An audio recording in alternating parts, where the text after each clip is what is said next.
ಜಲಜ್ಯೇಷ್ಠನಿಭಾಕಾರಂ ಜಗದೀಶಪದಾಶ್ರಯಂ ಜಗತೀತಲವಿಖ್ಯಾತಂ ಜಗನ್ನಾಥಗುರುಂ ಭಜೆ.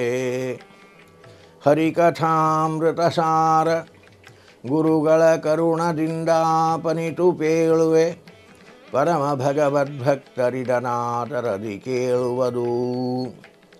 ನಲಿನ ಮಿತ್ರಗೆ ಇಂದ್ರಧನು ಪ್ರತಿಫಲಿಸುವಂತೆ ಜಗತ್ರಯವು ಕಂಗೊಳಿಪುರು ಅನುಪಾಧಿಯಲಿ ಪ್ರತಿಬಿಂಬಾಹ್ವಯದಿ ಹರಿಗೆ. ತಿಳಿಯೇತ್ರಿಕ ಕುಬ್ಧಾಮನತಿ ಮಂಗಲ ಸ್ವರೂಪವ ಸರ್ವಠಾ ಬಿಲಿ ಪಳೆವ ಹೃದಯಕ್ಕೆ ಪ್ರತಿ ದಿವಸ ಪ್ರಹ್ಲಾದ ಪೋಷಕನು. ನಿನ್ನೆ ದಿನ ಭಗವಂತನಿಗೂ ಜೀವನಿಗೂ ಬಿಂಬ ಪ್ರತಿಬಿಂಬ ಭಾವವನ್ನು ಹೇಗೆ ತಿಳಿಯಬೇಕು, ಉಪಾಧಿ ಯಾವುದು ಅನ್ನುವುದನ್ನು ಚಿಂತನೆ ಮಾಡಿದೆವು. ಭಗವಂತ ಬಿಂಬ, ಜೀವ ಪ್ರತಿಬಿಂಬ, ಜೀವನ ಸ್ವರೂಪ ದೇಹವೇ ಉಪಾಧಿ. ಸ್ವರೂಪ ನಿತ್ಯ, ಆದ್ದರಿಂದಾಗಿ ಜೀವನೂ ನಿತ್ಯ. ಹೀಗೆ ಬಿಂಬ ಪ್ರತಿಬಿಂಬ ಚಿಂತನೆ. ಅದಕ್ಕೆ ದೃಷ್ಟಾಂತ ಸೂರ್ಯಕಿರಣಗಳಲ್ಲಿ ಸೂರ್ಯನ ಪ್ರತಿಬಿಂಬ ಸ್ಪಷ್ಟವಾಗಿ ಕಾಣುತ್ತಾ ಇದ್ದೇವೆ ನಾವು, ಕಾಮನ ಬಿಲ್ಲನ. ಹೀಗೆ ದೃಷ್ಟಾಂತದಿಂದ ಶಾಸ್ತ್ರಕಾರರು ಬಿಂಬ ಪ್ರತಿಬಿಂಬ ಭಾವವನ್ನು ಭಗವಂತನಿಗೂ ಜೀವರಿಗೂ ಹೇಳಿದ್ದನ್ನು ನಿನ್ನೆ ಚಿಂತನೆ ಮಾಡಿದೆವು. ಈ ಬಿಂಬ ಪ್ರತಿಬಿಂಬ ಭಾವ ಅನ್ನತಕ್ಕಂಥದ್ದು ಬಿಂಬ ಪ್ರತಿಬಿಂಬಗಳಿಗೆ ಅತ್ಯಂತ ಭೇದವನ್ನು ತಿಳಿಸತಕ್ಕಂಥದ್ದಾಗಿದೆ. ಅವನದೇ ಪ್ರತಿಫಲನ. ಹಾಗಾಗಿ ಐಕ್ಯವನ್ನೇ ಹೇಳೋಣ ಅಂತ ಅನೇಕ ಜನ ಹೇಳ್ತಾರೆ. ಜೀವನಿಗೂ ಭಗವಂತನಿಗೂ ಐಕ್ಯ ಕೊಡೋದಿಲ್ಲ. ಬಿಂಬ ಪ್ರತಿಬಿಂಬಗಳು ಯಾವಾಗಲೂ ಕೂಡ ಒಂದೇ ಆಗಿರೋದಿಲ್ಲ. ಬಿಂಬ ಪ್ರತಿಬಿಂಬ ಇದು ಎರಡೂ ಪ್ರತ್ಯೇಕವಾಗಿರುತ್ತದೆ, ಒಂದೇ ಇರಲ್ಲ.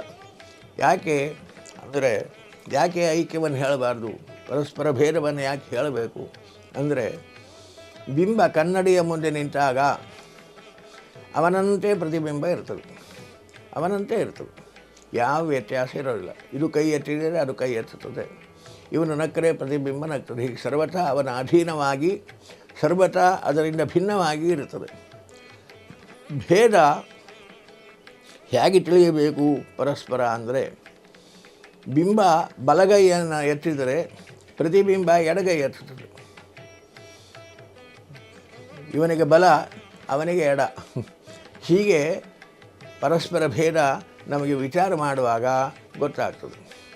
ಭೇದವನ್ನೇ ಹೇಳಬೇಕೇ ಹೊರತು, ಭೇದ ಇಲ್ಲ ಅಂದರೆ ಅದು ಬಲಗೈ ಎತ್ತಬೇಕು. ಇಲ್ಲ, ಇದು ಬಲಗೈ ಎತ್ತುವಾಗ ಅದು ಎಡಗೈ ಎತ್ತುತ್ತದೆ. ಇದರ ಮುಖ ಪೂರ್ವಕ್ಕಾದರೆ ಅದರ ಮುಖ ಪಶ್ಚಿಮಕ್ಕೆ.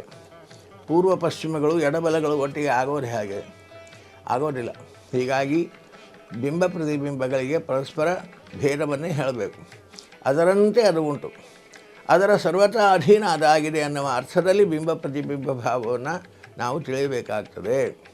ಹೀಗೆ ಬಿಂಬನಾದ ಹರಿಗೆ ಸರ್ವತಾ ಅಧೀನನಾಗಿರತಕ್ಕಂಥವನು ಜೀವ, ಅವನಿಂದ ಭಿನ್ನನಾಗಿದ್ದಾನೆ. ಹೀಗೆ ಅದನ್ನು ನಾವು ತಿಳಿಯಬೇಕು. ಇನ್ನು ಇದರ ಮೇಲೆ ಮತ್ತೊಂದು ಪ್ರಶ್ನೆಯನ್ನು ಶಾಸ್ತ್ರಕಾರರು ಹಾಕ್ಕೊಂಡು ಉತ್ತರ ಕೊಡ್ತಾರೆ. ಭಗವಂತ ಅವನಲ್ಲಿ ಯಾವ ದೋಷಗಳು ಇಲ್ಲ, ಅವನು ಗುಣ ಪರಿಪೂರ್ಣ. ಆದರೆ ಜೀವನಲ್ಲಿ ದೋಷ ಎಲ್ಲಿಂದ ಬಂತು?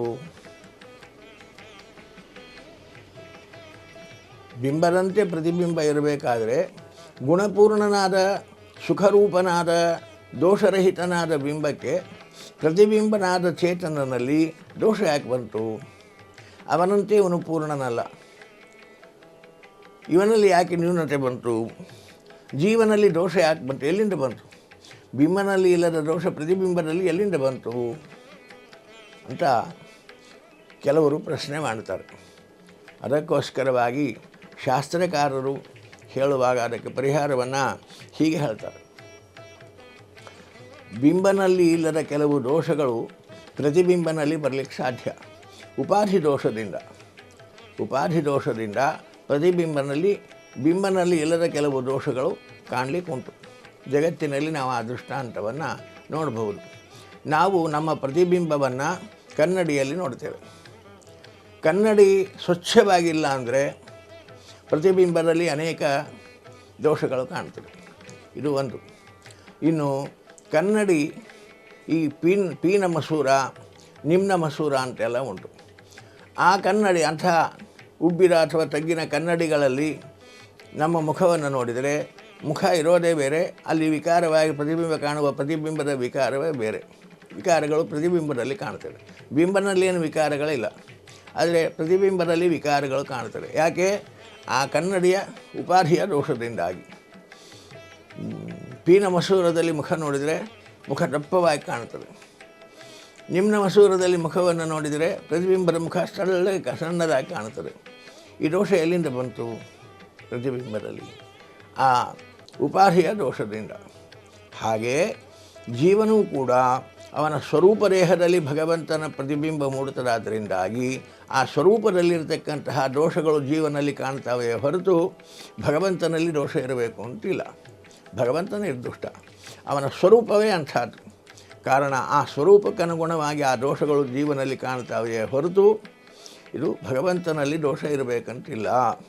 ಹಾಗಾಗಿ ಜೀವಸ್ವರೂಪ ಅದು ಬೇರೆ, ಭಗವಂತ ಬೇರೆ.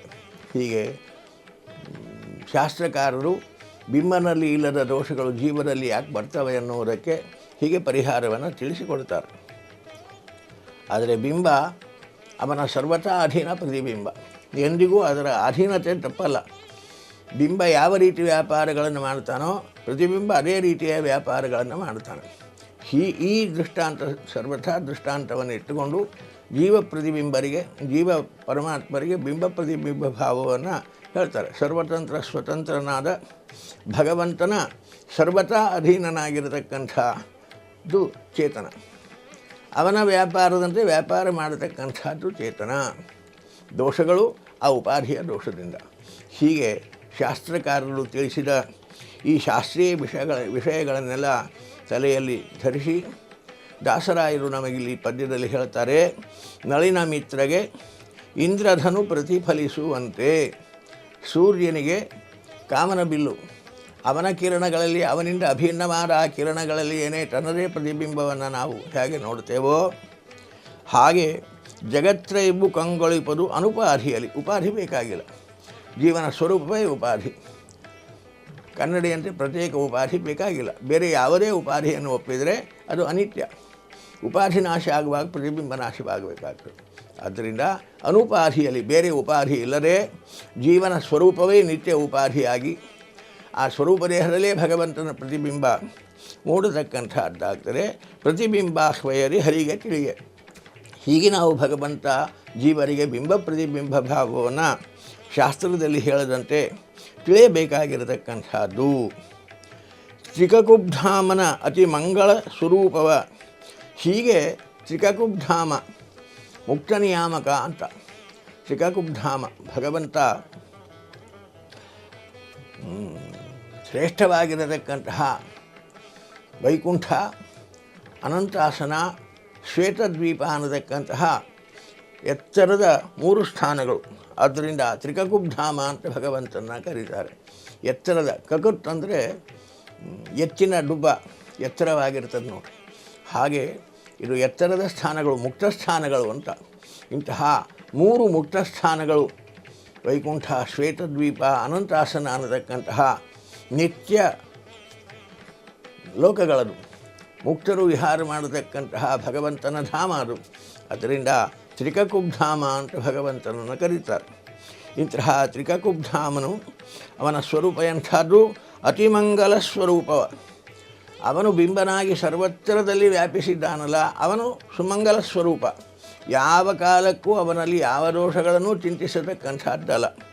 ಇಂತಹ ಪರಮ ಮಂಗಲವಾದ ಸ್ವರೂಪವನ್ನು ಹೊಂದಿರತಕ್ಕಂತಹ ಮುಕ್ತಾಮುಕ್ತ ನಿಯಾಮಕನಾಗಿರತಕ್ಕಂತಹ ಭಗವಂತ ಬಿಂಬನಾಗಿ ಸರ್ವಠಾವಿಲಿ ಪಳೆವ, ಸರ್ವತ್ರದಲ್ಲಿ ತಾನು ಕೊಳೆಯತಕ್ಕಂಥವನಾಗ್ತಾನೆ. ವಿಚಾರ ಮಾಡುವವರಿಗೆ ತಿಳಿತಾನೆ. ಪಳೆವ ಹೃದಯಕ್ಕೆ, ಅದನ್ನು ತಿಳಿಯುವ ಜಿಜ್ಞಾಸೆ, ಆ ಮನಸ್ಸು ಯಾರಿಗಿದೆಯೋ ಅವರ ಹೃದಯದಲ್ಲಿ ಬಿಂಬನನ್ನು ಕಾಣ್ತಾರೆ. ಆ ಬಿಂಬನನ್ನೇ ಸರ್ವಠಾವಿಲಿ ತಾವು ಕಾಣ್ತಾರೆ. ಬಿಂಬೋಪಾಸನೆ ಅಂತ ಇದನ್ನೇ ಕರೆಯೋದು. ಹೀಗೆ ಸರ್ವಠಾವಿಲಿ ಪಳೆವ ಹೃದಯಕ್ಕೆ, ಈ ಮನಸ್ಸಿನಲ್ಲಿಯೂ ಹೊಳೆಯುತ್ತಾನೆ, ಹೃತ್ಕಮಲ ಮಧ್ಯದಲ್ಲಿಯೂ ಭಗವಂತ ಕಾಣುತ್ತಾನೆ ಇಂಥವರಿಗೆ. ಆ ಹೃತ್ಕಮಲ ಮಧ್ಯ ನಿವಾಸಿಯಾದ ಭಗವಂತನೇ ಸರ್ವತ್ರ ವ್ಯಾಪ್ತನಾಗಿದ್ದಾನೆ ಅಂತ ತಿಳಿಯತಕ್ಕಂಥವರಾಗ್ತಾರೆ ಜ್ಞಾನಿಗಳು. ಹೀಗೆ ಬಿಂಬ ಪ್ರತಿಬಿಂಬ ಭಾವವನ್ನು ತಿಳಿದು ಇಂತಹ ಸರ್ವತ್ರ ವ್ಯಾಪ್ತನಾದ ಭಗವಂತನಿಗೆ ನಾನು ಪ್ರತಿಬಿಂಬನಾಗಿದ್ದೀನಿ, ಅವನಿಗೆ ವ್ಯಾಪ್ತಿ ಉಂಟಾದರೂ ಕೂಡ ಪ್ರತಿಬಿಂಬನಾದ ನನಗೆ ವ್ಯಾಪ್ತಿ ಇರಬೇಕಂತಿಲ್ಲ. ಯಾಕೆ ನನ್ನ ಸ್ವರೂಪ ದೇಹ ಉಪಾಧಿ ಸಣ್ಣದು, ಅತ್ಯಂತ ಸೂಕ್ಷ್ಮವಾದದ್ದು ಜೀವನ ಸ್ವರೂಪ ದೇಹ. ದಾಸರೇ ಮುಂದೊಂದು ಕಡೆಗೆ ಹೇಳುವಾಗಂತಾರೆ, ಕುದುರೆಯ ಬಾಲದ 10,000 ಸೀಳಿದರೆ ಎಷ್ಟೊಂದು ಸೂಕ್ಷ್ಮವಾಗಿರತಕ್ಕಂತಹ ರೂಪ ಬರ್ತದೋ ಅಷ್ಟು ಸೂಕ್ಷ್ಮ ಜೀವನ ಸ್ವರೂಪ ದೇಹ ಅನ್ನತಕ್ಕಂಥದ್ದು. ಇಂತಹ ಸೂಕ್ಷ್ಮ, ಅತ್ಯಂತ ಸೂಕ್ಷ್ಮ ಬ್ರಹ್ಮಾದಿ ಸಮಸ್ತ ಚೇತನರ ಸ್ವರೂಪ ದೇಹವು ಇಷ್ಟು ಸೂಕ್ಷ್ಮವಾಗಿರತಕ್ಕಂಥದ್ದು. ಇಂತಹ ಸೂಕ್ಷ್ಮವಾಗಿರತಕ್ಕಂತಹ ಜೀವನ ಸ್ವರೂಪ ದೇಹದಲ್ಲಿ ಅದನ್ನೇ ಉಪಾಧಿಯಾಗಿಟ್ಟುಕೊಂಡು ಭಗವಂತ ಅದಕ್ಕಿಂತ ಸೂಕ್ಷ್ಮನಾಗಿ ಒಳಗೆ ಬಿಂಬನಾಗಿದ್ದಾನೆ. ಸೂಕ್ಷ್ಮಾತಿ ಸೂಕ್ಷ್ಮನಾಗಿರತಕ್ಕಂಥವ ಅಣುವಿಗೆ ಅಣುವಾಗಿ ಭಗವಂತ ತಾನು ಬಿಂಬನಾಗಿ ಜೀವರ ಆ ಸ್ವರೂಪ ದೇಹದಲ್ಲಿ ಪ್ರತಿಬಿಂಬನಾಗಿ ತಾನು ಹೊಳೆಯತಕ್ಕಂಥವನಾಗ್ತಾನೆ. ಹೀಗೆ ಸಾಧನೆಯಿಂದ ಆ ಪ್ರತಿಬಿಂಬ, ಈ ಸಾಧನೆಯನ್ನು ಈ ರೀತಿಯಾದ ಚಿಂತನೆಯನ್ನು ಮಾಡುತ್ತಾ ಸೂಕ್ಷ್ಮಾತಿ ಸೂಕ್ಷ್ಮನಾಗಿರತಕ್ಕಂತಹ ಭಗವಂತನ ಬಿಂಬವನ್ನು ತನ್ನ ಹೃದಯದಲ್ಲಿ ತಾನು ತಿಳಿಯುತ್ತಾನೆ. ತನ್ನ ಹೃದಯದಲ್ಲಿ ತಾನು ತಿಳಿಯುವುದರ ಜೊತೆಯಲ್ಲಿ ನಾನು ಸೂಕ್ಷ್ಮ, ನನಗೆ ಸೂಕ್ಷ್ಮವಾದ ಬಿಂಬನಾಗಿ ಭಗವಂತ ಸೂಕ್ಷ್ಮ ರೂಪದಿಂದ ಇದ್ದಾನಾದರೂ ಕೂಡ ಭಗವಂತ ಸೂಕ್ಷ್ಮ ಅಲ್ಲ, ಸೂಕ್ಷ್ಮನೂ ಹೌದು, ಅವನು ವ್ಯಾಪ್ತನೂ ಹೌದು. ಸೂಕ್ಷ್ಮಾತಿ ಸೂಕ್ಷ್ಮ ರೂಪದಿಂದ ನನ್ನೊಳಗೆ ನಿಯಾಮಕನಾಗಿ ಇದ್ದಾನೆ, ಆದರೂ ಕೂಡ ಅವನು ಸರ್ವತ್ರ ವ್ಯಾಪ್ತನಾಗಿದ್ದಾನೆ. ಸರ್ವಥಾವಿಲಿ ಎಲ್ಲ ಕಡೆಯಲ್ಲಿ ಅವನನ್ನು ನೋಡತಕ್ಕಂಥವನಾಗ್ತಾನೆ, ಜ್ಞಾನಿಯಾಗಿರತಕ್ಕಂಥವ.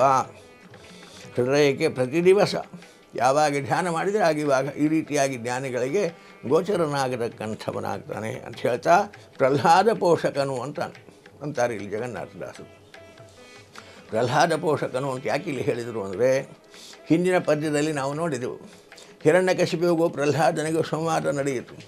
ಹಿರಣ್ಯಕಶಿಪಿಗೂ ಪ್ರಹ್ಲಾದನಿಗೂ ಸಂವಾದ ನಡೆದಾಗ ಎಲ್ಲಿದ್ದಾನೆ ದೇವರಿದೆ ಅವನದು, ನೀನು ಹೇಳಿದಂತೆ ಸರ್ವತ್ರದಲ್ಲಿ ವ್ಯಾಪ್ತನಾಗಿದ್ದಾನೆ. ಹೀಗೆ ಇಂತಹ ಸರ್ವತ್ರದಲ್ಲಿ ವ್ಯಾಪ್ತನಾಗಿದ್ದಾನೆ ನನ್ನ ಬಿಂಬ ಅನ್ನುವ ಅನುಸಂಧಾನ ಪ್ರಹ್ಲಾದನಂತಹ ಜ್ಞಾನಿಗಳಿಗೆ, ಭಾಗವತರಿಗೆ ನಿತ್ಯ ನಿರಂತರದಲ್ಲಿ ಇರ್ತದೆ. ಆದ್ದರಿಂದ ಸರ್ವತ್ರದಲ್ಲಿ ಆ ರೀತಿಯಾಗಿ ಕಾಣ್ತಾ ಇರ್ತಾರೆ. ಅಂಥವರಿಗೆ ಕಾಣ್ತಾನೆ. ಪ್ರಹ್ಲಾದನಂತಹ ಭಾಗವತರಿಗೆ, ಜ್ಞಾನಿಗಳಿಗೆ, ನಿತ್ಯದಲ್ಲಿ ಆ ಚಿಂತನೆ ಮಾಡುವವರಿಗೆ ಭಗವಂತ ಅಪರೋಕ್ಷೀಕೃತ ಶ್ರೀಶಃ ಅಂತಾರೆ. ಪ್ರಹ್ಲಾದನೇ ರಾಘವೇಂದ್ರ ಸ್ವಾಮಿಗಳಾಗಿ ಅವತಾರ ಮಾಡಿದ್ದಾರೆ. ಕಾರಣ ರಾಘವೇಂದ್ರ ಸ್ವಾಮಿಗಳವರನ್ನೇನು ಕರೀತಾರೆ, ಅಪರೋಕ್ಷೀಕೃತ ಶ್ರೀಶಃ. ಹೀಗೆ ತನ್ನ ಹೃತ್ಕಮಲ ಮಧ್ಯದಲ್ಲಿ ಸೂಕ್ಷ್ಮಾತಿ ಸೂಕ್ಷ್ಮನಾಗಿರತಕ್ಕಂತಹ ಭಗವಂತನನ್ನು ಆ ಸ್ವರೂಪ ದೇಹದ ಒಳಗಣ್ಣಿನಿಂದ ಸ್ಪಷ್ಟವಾಗಿ ಕಂಡವರು ಅಂತ ಅರ್ಥ. ಇಂತಹ ಪ್ರಹ್ಲಾದ ಈ ರೀತಿಯಾಗಿ ಕಂಡಿದ್ದಾನೆ. ಆದ್ದರಿಂದ ಇಂತಹ ಪ್ರಹ್ಲಾದ ಪೋಷಕನಾಗಿರತಕ್ಕಂತಹ ಆ ನೃಸಿಂಹದೇವರು ನನಗೂ ಬಿಂಬರಾಗಿದ್ದಾರೆ. ನನಗೂ ಬಿಂಬರಾಗಿ ಆ ಬಿಂಬ ನನ್ನಂತೆ ಸೂಕ್ಷ್ಮನಾಗಿರದೆ ಸರ್ವತ್ರದಲ್ಲಿ ವ್ಯಾಪ್ತನಾಗಿರತಕ್ಕಂಥವನಾಗಿದ್ದಾನೆ ಅಂತ ತನ್ನ ಬಿಂಬರೂಪವನ್ನು ತಾನು ಚಿಂತಿಸುವ ಮೂಲಕ ನಮಗೂ ಈ ರೀತಿಯಾದ ಉಪಾಸನೆಯನ್ನು ಮಾಡಬೇಕು ಅನ್ನುವ ರೀತಿಯನ್ನು ತಿಳಿಸಿಕೊಡ್ತಾರೆ ಜಗನ್ನಾಥದಾಸರು ಈ ಪದ್ಯದಲ್ಲಿ. ಮಧ್ವೇಶ ಅರ್ಪಣಮಸ್ತು.